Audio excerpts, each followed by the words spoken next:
안녕하세요. 주식의 소리의 애솔입니다. 네, 오늘 클로봇의 쓰라린 결과에도 불구하고 더본코리아 청약 열기는 굉장히 뜨거웠습니다. 더본코리아와 토모큐브의 1일차 데이터 살펴보고 2일차 예상치를 좀 대폭 수정해 보도록 하겠습니다.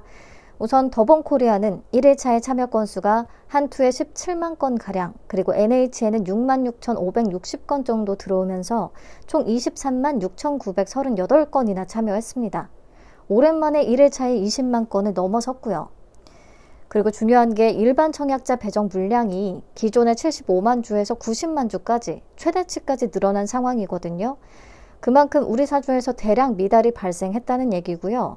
아마 일반 투자자에게 30%까지 최대 배정이 되고 또 남는 물량은 기관들한테도 추가로 배정이 됐을 수가 있습니다. 정확한 규모는 파악할 수 없지만 우리 사주에 배정된 60만 주 중에서 최소 15만 주 이상은 미달이 발생했다라고 생각을 하시면 될 것 같아요. 우리 사주 미달이 났는데 해도 될까요? 청약을 해도 되는 걸까요? 라고 하실 텐데요. 이게 유가증권 시장 상장이라서 무조건 우리 사주를 20%까지는 최대치로 다 배정을 했어야 돼서 미달은 어쩌면 좀 당연한 수순이기는 했고, 얘기했듯이 외식업 프랜차이즈는 중장기적인 투자 메리트는 떨어지기 때문에 1년 뒤부터 팔 수 있는 우리 사주는 미달이 나올 수밖에 없다라고 봅니다. 우리는 단기에 치고 빠지는 쪽으로만 접근을 하면 되겠고요. 네, 증거금은 약 4,947억 원이 유입이 되면서 1일차를 마무리 지었습니다. 자, 제가 1일차에 청약 건수 20만 건 넘게 들어왔던 최근의 공모주들을 쭉 한번 살펴봤는데요. 산일전기, 시프트업 이런 대여급부터 해서 민테크, 제일MNS, 엔젤로보틱스, 현대힘스, 우진엔텍, DS단석 이렇게 핫했던 종목들이 있습니다. 보면 더본코리아의 1일차 건수와 증거금 규모 모두 꽤 많이 들어온 편에 속해요. 그렇다면 이들의 2일차 건수를 좀 참고해서 봤을 때 더본코리아도 50만 건은 넘기겠구나 싶습니다. 그쵸?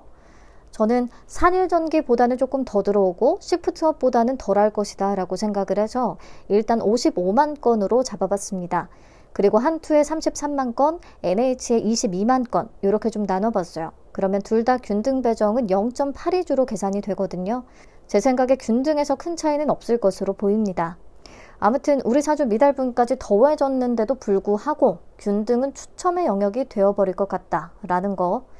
그리고 이번에 한투와 NH는 청약 한도가 비슷한 수준이기 때문에 비례 경쟁률에도 큰 차이는 없을 거라고 보고 있습니다. 증거금은 총 16.5조 원 정도를 예상을 해봤고 한투에 9.8조, NH에 6.7조 이렇게 좀 나눠봤습니다. 그러면 비례 경쟁률이 2135대 1, 2189대 1 각각 요 정도 계산이 되더라고요. 비례 경쟁률이 2000대 1을 넘어갈 수가 있을 것 같아요. 오늘 들어온 증거금 규모만 보더라도. 네, 그러면 제 예상 경쟁률 기준으로 한투에 546입으로 청약을 한다면 비례 한 주는 1500주, 2550만 원, 비례 두 주는 3500주, 증거금 5950만 원, 비례 세 주는 6000주, 증거금 1억 200만 원, 이런 식이지 않을까. 일반 등급 풀청약이 7,500주까지 가능한데 예상으로는 비례 3주를 겨우 받을 것 같습니다.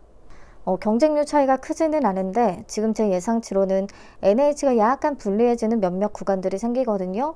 내일 실제로 경쟁률 추이를 확인하면서 더 유리한 곳으로 청약을 하는 게 좋겠습니다. 자, 문제는 이렇게 되면 수익 내기가 훨씬 어려워진다는 것이죠. NH가 일반 등급의 한도가 더 높기 때문에 NH의 만주 풀청약을 가정하고 기대 수익을 계산해 봤습니다. 균등은 빵주, 비례는 4주 가능할 것으로 보이고 이때 한 20% 기준으로 기대 수익은 27,200원, 이틀치 파킹 이자가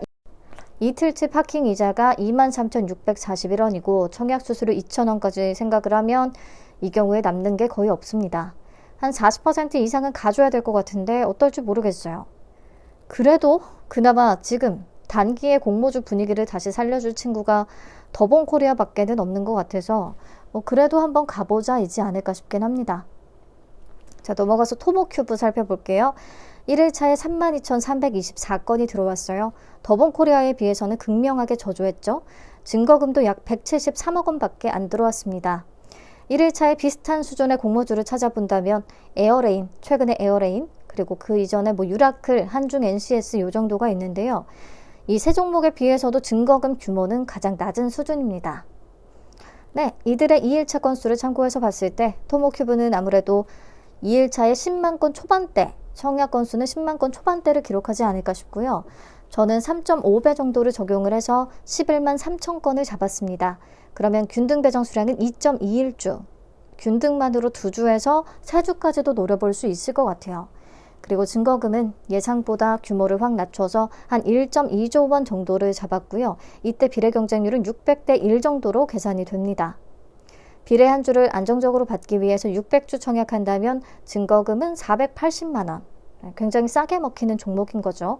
근데 문제는 토모큐브도 적자의 기술 특례 상장이고 27년 추정치 기반의 공모가인데 상단을 초과해버렸고 또 아이빔 테크놀로지에 비해서 굉장히 시가총액이 높은 수준이고 유통가능 금액 600억 원대에 기존 주주 비중이 51.17%, 꽤 높거든요. 오늘 클로버까지 경험을 해서 아시겠지만 요새 이런 조건들은 계속 완전히 나락을 보이고 있어서 상장일이 더본코리아 바로 다음 날이라 어쩌면 긍정 효과가 있을 수도 있지만 그냥 냉정하게 이런 거는 피하는 게 맞을 것 같아요. 네, 우선은 여기까지 보고 내일 경쟁률 라이브에서 추가로 얘기 나누도록 하겠습니다. 오늘도 시청해 주셔서 감사합니다. 안녕.